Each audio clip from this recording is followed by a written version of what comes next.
టాలీవుడ్ బుట్టబొమ్మ పూజ హెగ్డే ప్రస్తుతం సినిమాల స్పీడ్ తగ్గించింది. ఒకప్పుడు వరుస సినిమాలతో దూసుకుపోయిన ఈ అమ్మాడి ఆ తర్వాత బ్యాక్ టు బ్యాక్ ఫ్లాప్స్ అందుకుంది. దాంతో ఈ ముద్దుగుమ్మకు ఆఫర్స్ కరువయ్యాయి. 'పొగలాయల కోసం'తో టాలీవుడ్ లో పరిచయం అయింది ఈ అందాల ముద్దుగుమ్మ. తొలి సినిమాతోనే తన అందంతో కట్టిపడేసింది పూజా హెగ్డే. తక్కువ సమయంలోనే స్టార్డమ్ సొంతం చేసుకుంది ఈ ముద్దుగుమ్మ. అలాగే స్టార్ హీరోలందరితో సినిమాలు చేసి మెప్పించింది. కెరీర్ మొదట్లో ఫ్లాప్లు అందుకున్నప్పటికీ అందం, అభినయంతో మెస్మరైజ్ చేసింది. దీంతో బ్యూటీకి ఆఫర్స్ క్యూ కట్టాయి. దువ్వాడ జగన్నాథం, అరవింద సమేత, మహర్షి, గద్దెలకొండ గణేష్, అలా వైకుంఠపురంలో వంటి చిత్రాలతో వరుస హిట్ అందుకుంది. అయితే ఆ తరువాత వచ్చిన ఫ్లాపులు అమ్మాడి కెరీర్ ను అయోమయంలో పడేశాయి. రాధేశ్యామ్, ఆచార్య, బీస్ట్ చిత్రాలు డిజాస్టర్ కావడంతో పూజ సైలెంట్ అయింది. తెలుగు, తమిళం, హిందీలు సినిమాలు చేసినా కూడా హిట్స్ అందుకోలేకపోయింది. దాంతో స్పెషల్ సాంగ్ వైపు అడుగులేసింది. స్పెషల్ సాంగ్స్ తో రచ్చ చేసిన అమ్మాడికి ఆఫర్స్ మాత్రం అందుకోలేకపోయింది. ఇక పూజా హెగ్డే చివరిగా నటించిన జననాయకన్ విడుదలకు సిద్ధంగా ఉంది. ఇది ఇలా ఉంటే పూజా హెగ్డే ప్రేమలో పడిందని వినిపిస్తుంది. గతంలోనూ పూజ ప్రేమలో పడిందని వార్తలు వచ్చాయి. సల్మాన్ ఖాన్ తో ప్రేమలో పడిందని గతంలో వార్తలు వచ్చాయి.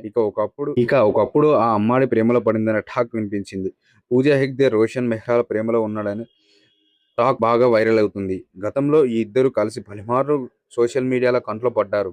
ఈ ఇద్దరు షికారులు వెళ్లడం, రెస్టారెంట్లకు వెళ్లడం వంటి బాగా చేస్తున్నారు. అలాగే ఈ ఇద్దరు రిలేషన్షిప్ లో ఉన్నారని, చాలా సీరియస్ గా ఉన్నారని కూడా టాక్ వినిపిస్తుంది. ఇద్దరు కలిసి ఒక్క సినిమాలోనూ నటించలేదు. కానీ ఓ కామన్ ఫ్రెండ్ ద్వారా ఇద్దరికి పరిచయం ఏర్పడిందని తెలుస్తుంది. త్వరలోనే పూజ హెగ్డే తన రిలేషన్షిప్ ను బయటపెడుతుందని ఆమె అభిమానులు ఈగర్ గా వెయిట్ చేస్తున్నారు. మరియు ఆమె అభిమానులు పూజ హెగ్డే కంబ్యాక్ కోసం కూడా చాలా వెయిట్ చేస్తున్నారు. ఇలాంటి ఇన్ఫర్మేషన్ మీకు నచ్చితే ఈ ఛానల్ సబ్స్క్రైబ్ చేయండి. ఈ వీడియో నచ్చితే లైక్ చేయండి. Thank you for watching this video.